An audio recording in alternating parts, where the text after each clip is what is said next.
जय श्री कृष्णा। जय जाहिर वीर गोगा जी महाराज की जय। आज हम गोगा पुराण का भादो मास में चौथा दिन सुनते हैं। महारानी बाछल की गुरु भक्ति कैसी है वो हम सुनेंगे। इस तरफ गुरु गोरखनाथ की जमात के सब संत महंत पूजा पाठ कर रहे थे। उधर रानी बाछल की प्रमुख बांदी जिसका नाम मुंगादे थे, छमछम करती घूमती घूमती बाग के छोर पर आ पहुंची।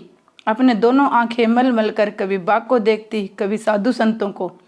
उसकी आंखों को विश्वास नहीं हो रहा था कि बाग रानी बाछल का वही सूखा हुआ बाग है, यह कोई दूसरा बाग आ गया। मैं गलती पर तो नहीं हूँ? इतनी मेवा, इतने फल, इतने पत्ते तो मैंने किसी बिना सूखे बाग में भी नहीं देखे होंगे। ये संडे मुसंडे संत महंत, अरे मैया मीलों तक हजारों की तादाद में कहाँ से आ गए। ओ ये तो कुएं में पानी भी आ गया। अब साधु महात्मा स्नान ध्यान भी कर रहे हैं। मैं किससे पूछूं, कैसे पूछूं, कोई क्या कहेगा। बड़ी शर्म लग रही है। मुंगादे की हिम्मत किसी से बात करने की नहीं पड़ रही थी।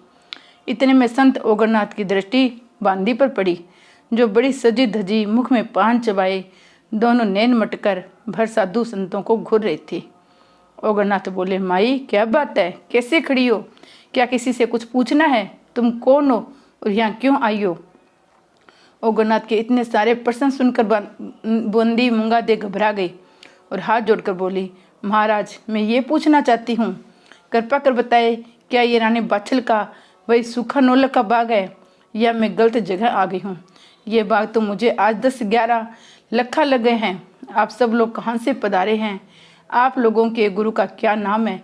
बड़ी कृपा होगी जो मुझ दासी को आप अपना सिंगर परिचय देने को दया करेंगे।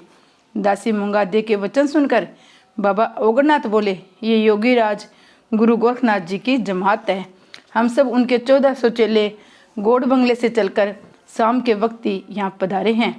इतनी बात ओगरनाथ बाबा की सुनकर बांदी मुंगादे छम छम करती हुई मन में सोचती हुई चल पड़ी कि आज बाग के हरे भरे होने, साधु संतों की जमात व गुरु गोरखनाथ जी के पधारने की बात सुनकर रानी बाछल फूली न समाएगी और मुझे भारी इनाम मिलेगा।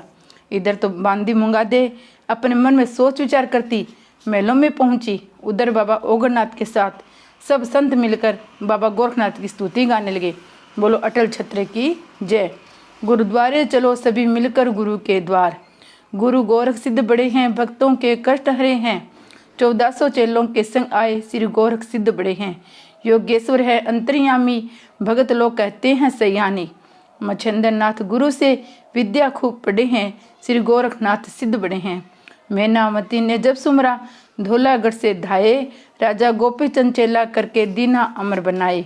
श्री गोरख सिद्ध बड़े हैं। जब संकट आया पूर्ण पल कुएं में छांग लगाई, अमृत छिड़कर जिंदा किन्या इंदिरा दे लाला। श्री गोरख सिद्ध बड़े हैं। रानी बाछल ने है सुमरा गुरु के जोत जलाई, खुशी हुए अब तपदारी इनके भी दुख हरेंगे। श्री गोरख सिद्ध बड़े हैं। जो भक्त करे स्तुति मन इच्छा फल पाए, सुबह शाम जो जोत जलाए फूला नहीं समाए। श्री गोरख सिद्ध बड़े हैं। इस प्रकार इधर संतों की स्तुति समाप्त हुई। उधर मुंगादे दासी ने रानी बाछल को हाथ जोड़कर नमस्कार कर शीश झुकाया। अपनी बांदी मुंगादे को प्रसन्न सी सामने खड़ी देख रानी बाछल बोली, मुंगादे आज तो बड़ी प्रसन्न दिख रही हो, क्या कुछ कहीं से पाया है? हे भक्तों, जब से राजा जेवर वन को गए थे, रानी बाछल के साथ रहने वाले सब दास दासियां भी उदास हो गई थी इसलिए रानी बाछल ने मुंगादे दासी से यही प्रश्न किया। पर रानी की बातें सुनकर मुंगादे बोली, रानी पाया तो कुछ नहीं, आपको प्रश्न करके बहुत कुछ पाने की आशा ही मेरी खुशी का कारण है। पहले आप मेरी गोदी हीरे मोतियों से भर दो, तब मैं आपको बताऊंगी। मुंगादे की बात सुनकर रानी बाछल बोली, ऐसा क्या शुभ समाचार लाई है? जल्दी बता, देर ना करे। मेरी पूजा व गुरु गोरखनाथ की जोत प्रज्वलित करने को व्यर्थ में तू देरी कर रही है। इतनी बात रानी की सुनकर उनकी परेशानी समझकर मुंगादे कहने लगी, रानी जी बधाई हो, आपकी मन की इच्छा पूरी होने का वक्त आ गया है। अब जोत प्रज्वलित करना, पूजा पाठ करना सब व्यर्था है। गुरु गोरखनाथ बाबा 1400 चेलों के संग नौलख के बाग में विराजमान है और अपना नौलख का बाग हरा भरा हो गया है। फल फूल मेवा इतनी पेड़ों पर लद रही है कि डालियां झुकी पड़ती है। कुएं का पानी एकदम मीठा हो गया है। पक्षीगण मीठी मीठी बोली बोलकर चहचा रहे हैं। वृक्षों के नीचे धुआं उठ रहा है, साधु संत यज्ञ कर रहे हैं, गुरु गोरख की जय जय बोल रहे हैं। आप जरा अटारी की छत पर चढ़कर देखो, वहाँ ऊंचे ऊंचे टीले पर सिद्ध पुरुष गुरु गोरखनाथ जी महाराज आंखें मूंद भगवान का भजन कर रहे हैं। इतनी बात रानी मुंगादे से सुनकर रानी बाछल अटारी की सबसे ऊंची छत पर चढ़कर देखने लगी। सबसे पहले रानी की दृष्टि गुरु गोरख पर पड़ी, जो ऊंचे टीले पर अपनी आंखें बंद किए भगवत भजन कर रहे थे। फिर बाग से उड़ते हुए धुएं को देखा, फिर हरे भरे नौलखे बाग के पेड़ों पर नजर गई। रानी के चेहरे पर पहले तो खुशी, फिर उदासी छा गई। खुशी तो इसलिए कि गुरु गोरख मेरे बाग में अपने जमात सहित आ विराजे हैं और मुझे पुत्र प्राप्ति का वरदान भी जरूर देंगे। मेरा सुना महल भी बच्चे की किलकारियों से गूंज उठेगा। राज सिंहासन हमारे पास सुना न रहेगा, परंतु मेरे स्वामी तो वन में है। जब तक वह घर में न आए तब तक सब व्यर्थ है। रानी ने सोच समझकर अपने गले की मोतियों की माला उतारकर दासी मुंगादे की गर्दन में पहना दी। गुरु गोरखनाथ के पधारने की खुशी की खबर देने को अपना सास रामकौर को, अपने प्रेसानी और राजा जेवर सिंह को वन में बुलाने की सलाह मिलाने जा पहुंची और हाथ जोड़ चरण छूकर रो रो कर इस प्रकार बातचीत शुरू की। रानी बाछल ने अपनी सास रामकौर से कहा कि हमारी नगरी में गुरु गोरखनाथ जी महाराज पधारे हैं। मैं बड़े घरों की बहू, राजा जेवर सिंह की पटरानी, महाराजा उमा सिंह की पुत्र वधू, अकेली साधु संतों के दर्शनों को जाना उचित नहीं समझती। आप मुझे सलाह दो, अब मैं क्या करूं? मेरे पतिदेव वन में न गए होते तो उनकी आज्ञा का पालन करती, आपको कष्ट न देती। आपकी बहू की वार्ता सुनकर रानी बाछल की सास राजमाता राम कौर और बोली, बहू रानी, मेरी राय यही है, सब संतों को, उनके गुरुओं को आदेश है, यानी उनका धर्म है कि घर घर भिक्षा मांगकर अपनी उदर पूर्ति करे।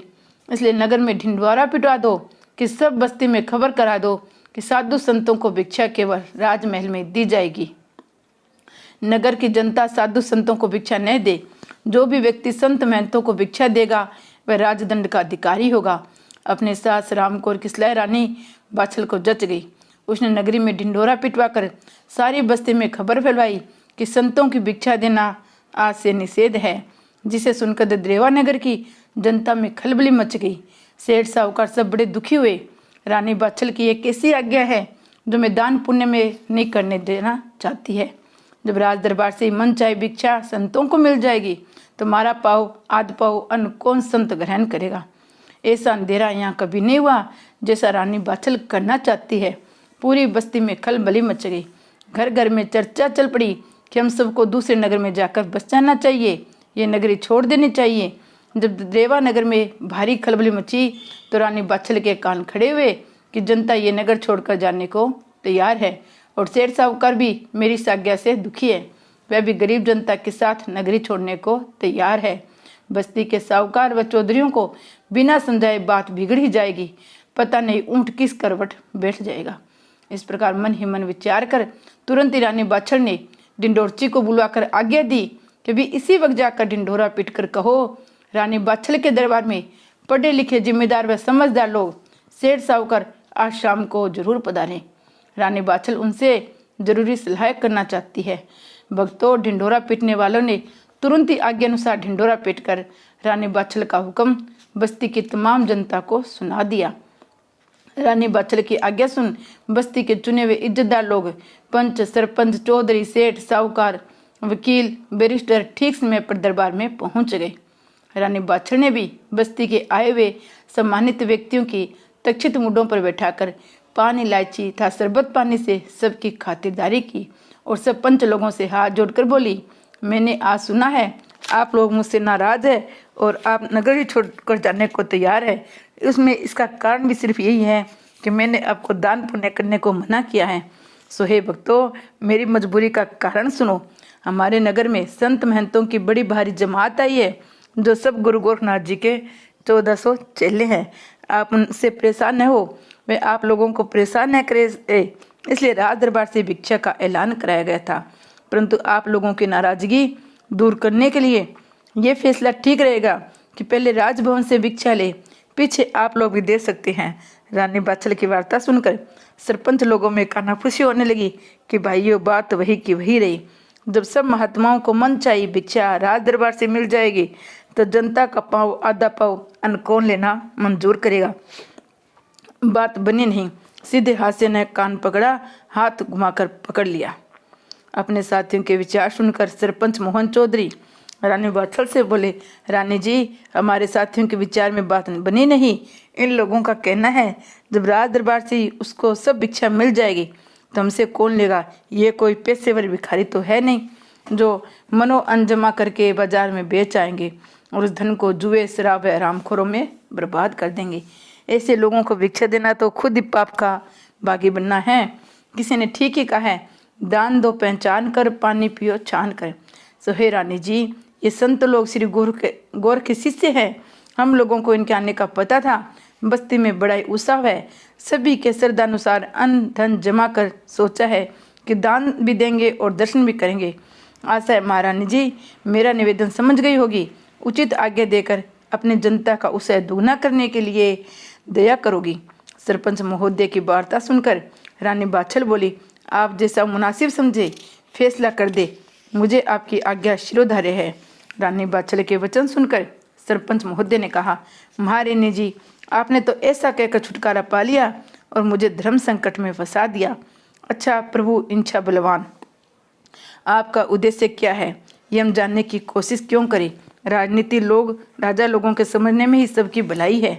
मैं अपनी तुच्छ बुद्धि द्वारा ये फैसला देता हूँ कि हमें दान पुण्य करना है, वह सब राजमहल में पहुँचा दे। जब साधु संत भिक्षा लेने आएंगे तो आप पहले जनता का धन दान करें और पीछे अपना करें। इसमें किसी को कोई एतराज न होगा। हम लोग भी व्यर्थ की परेशानी से बच जाएंगे। यहाँ तो धर्म की जय जयकार है।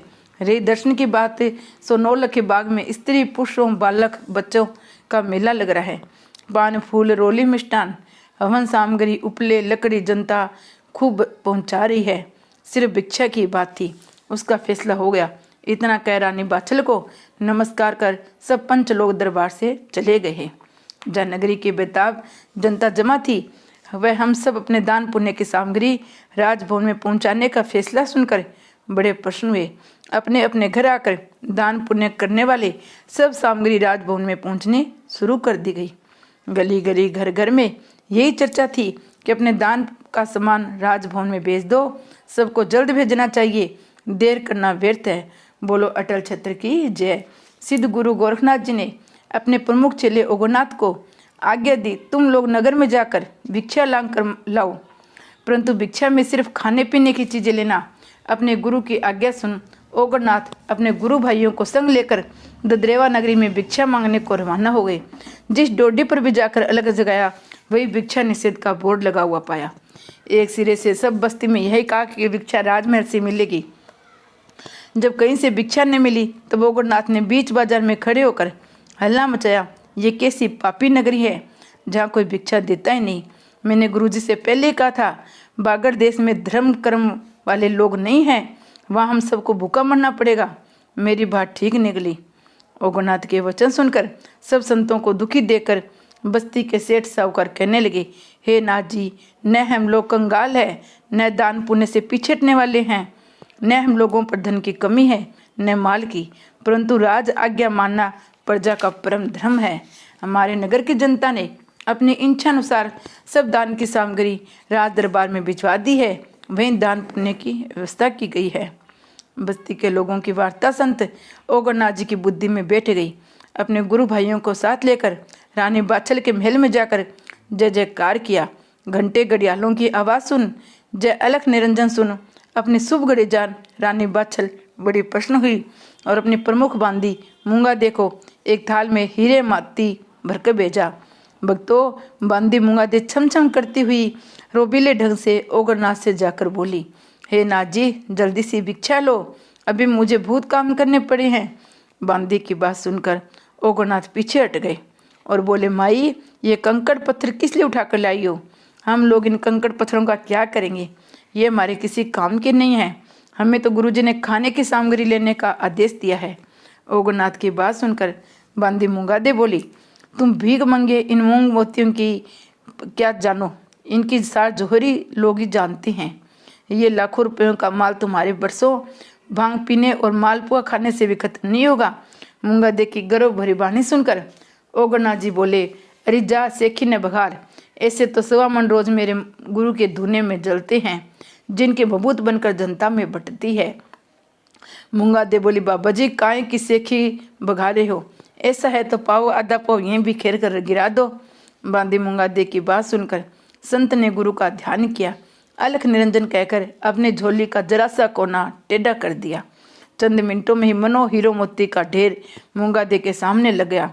उसकी आंखें जमीन में गड़ कर रह गई, मगर एक खुशी भी मन ही मन उठी कि जिस महात्मा के चेले ऐसे करामाती है, उसका गुरु तो न जाने कितने गुजरे थोड़ा है।